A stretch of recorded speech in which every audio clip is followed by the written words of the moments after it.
Bagaimana caranya Pak Dedi mengatasi banjir di daerahnya? Kalau ditanya tentang bittersweet, biar cepet deh. 3 kata untuk bittersweet apa? Lembaran apa tuh yang kecil-kecil? Lembaran not kecil kali ya. Oke guys, jadi seperti biasa, gue di sini tuh pengen reaction dengan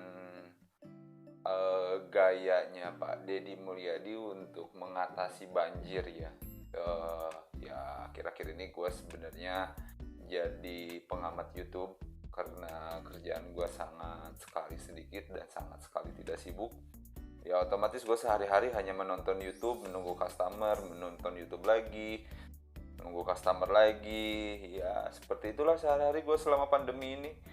Belum ada yang signifikan banget, semuanya masih ya B aja. Oke, jadi kita langsung kita lihat YouTube-nya ya. Jadi ini adalah judulnya Menerjang Banjir Pamanukan Subang.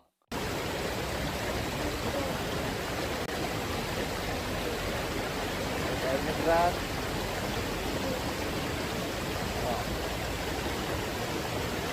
Airnya berat. Ini harus airnya.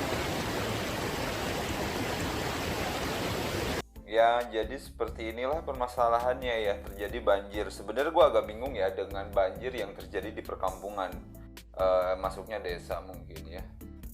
Sebenarnya sangat impossible mungkin menurut gue ya. Tapi setelah gue pelajari tentang alam ya memang mungkin terjadi juga ketika penebangan hutan yang mengeksploitasi pohon terlalu berlebihan, menanam lebih sedikit dibanding dengan mengambil, ya otomatis pasti siklus alam akan terganggu dan ini dia resapan tanah atau resapan air pasti akan terganggu ya. Ya gue memang benar-benar jadi diedukasi gitu loh setelah melihat konten-konten Pak Dedi Mulyadi ini. Ya gue jadi teredukasi gitu loh, oh begini dan ini sangat keren banget loh guys. Jadi Pak Dedi ini mengambil solusinya keren banget. Ini ada laporan dari warganya. Kain ini kapan ya gue ada kain kasih kapan nggak? karena gue nggak bisa ini. Oh, kain Jadi kapan ada nggak laporan ada, dari ya? warganya, entah Ya, orang jadi terdekat belum ada entah yang siapa tembus ke gitu, situ. tapi kedekatannya sih sangat luar biasa banget ya. Ngelewatin air Oke. berapa meter menuju situ? Nah kita lihat dulu. 1,5 meter yang dalam ya. Yang dalam depan Jogja. Ya mudah-mudahan truk bisa lewat ya, saya kesini. Nah dari video itu sudah terlihat ya guys. Jadi Pak Dedi Mulyadi ini benar-benar gerak cepat, nekat juga gitu. Ketambah-tambah kembali lagi mobilnya yang keren juga, siap menempuh banjir. Dan ngelihat cuplikan tadi agak sedikit keki mungkin ya. Agak sedikit marah-marah si bapak yang laporan tadi. Mobil tinggi yang punya paskas. Terus? Yang dulu dipakai Ko Herman masuk buat evakuasi. Terus? Itu nggak mati. Ya dan dia nggak nyawa kudu tim SAR sariun kene kan itu ya latihan itu. Ya udah. Nah, ini petugas banjir bla bla bla bla bla bla. Ya, gua nggak ngerti itu apa yang terjadi. No comment untuk itu, tapi ya ini dia. Akhirnya Pak Dedi mengambil keputusan, ya gue bakal jalan, gue nekat, gue siap menembus itu. Dan yang lebih gokilnya, dia menyiapkan makanan di jam segitu. Kepikiran gitu loh, ke warung nasi, ngeborong makanan. Itu di luar dugaan banget gitu kan. Jam segitu, ya gue juga belajar sangat gitu loh dari kejadian ini. Ya menjadi pemimpin itu harus gerak cepat, tepat, dan akurat gitu.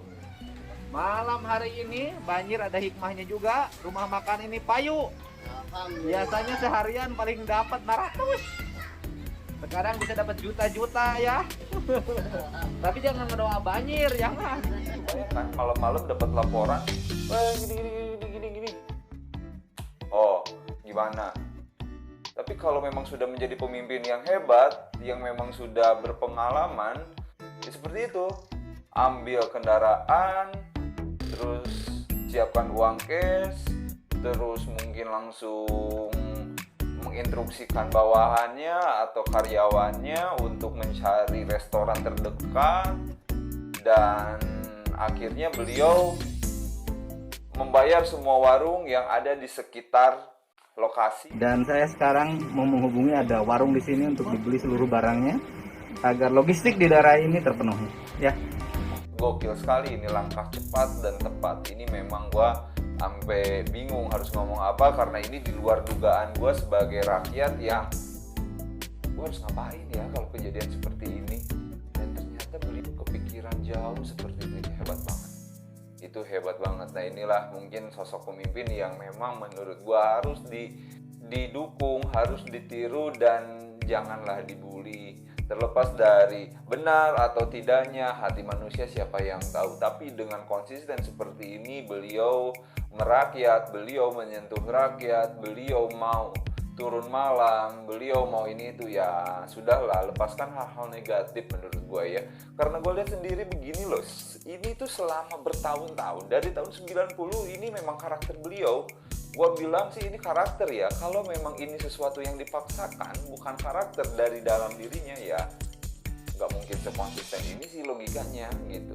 Menurut gue ya, tapi nggak tahu juga karena gue di sini bukan ahli politik, gue bukan seorang yang lulusan hukum, tapi gue di sini sebagai rakyat biasa yang ingin bereaksi gitu loh, melihat seorang pemimpin yang sepertinya pantas sekali untuk ditiru. Kebayang anggota DPR bisa meniru itu semua.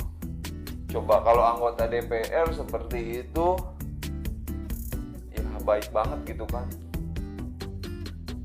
Oke guys, jadi nggak akan lama-lama ya, gue hanya bereaksi tentang apa yang Pak Deddy Mulyadi lakukan, dan mungkin nanti ada hal-hal heboh lain, atau mungkin ketika gue nonton ada yang mau gue reaksikan, ya gue pasti bakal bikin YouTube-nya lagi.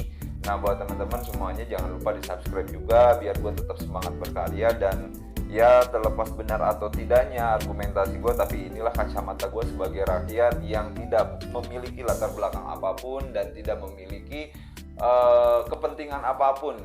Saya bukan di sini bukan pendukung Pak Deddy dan bukan pembenci Pak Deddy. Saya di sini gue hanya sebagai rakyat biasa doang yang memang nonton YouTube, ingin bereaksi, gue tapping gitu loh. Selesai gitu doang kerjaan gue. Nggak jelas kan, tapi ya seru-seruan aja. Karena ini Indonesia, saatnya kita belajar bersama, mengedukasi bersama. Mungkin gue bisa belajar dari teman-teman juga. Mungkin ada sedikit yang bisa diambil dari gue juga. Ya namanya hidup pasti terus-terusan belajar ya. Karena dalam agama gue itu carilah ilmu sampai liang lahat. Jadi gak akan pernah berhenti tuh mencari ilmu sampai kita ke liang lahat. Oke guys, jadi semuanya buat kalian, kalau ada masukan, kalau ada kritik dan saran, silakan di komen. Nah nanti gue bisa belajar juga, gue bisa menyempurnakan vlog-vlog gue selanjutnya, dan mungkin ya kasih ide juga sih ya, jadi biar gue bisa berkembang juga. Jangan lupa di subscribe guys. Terima kasih.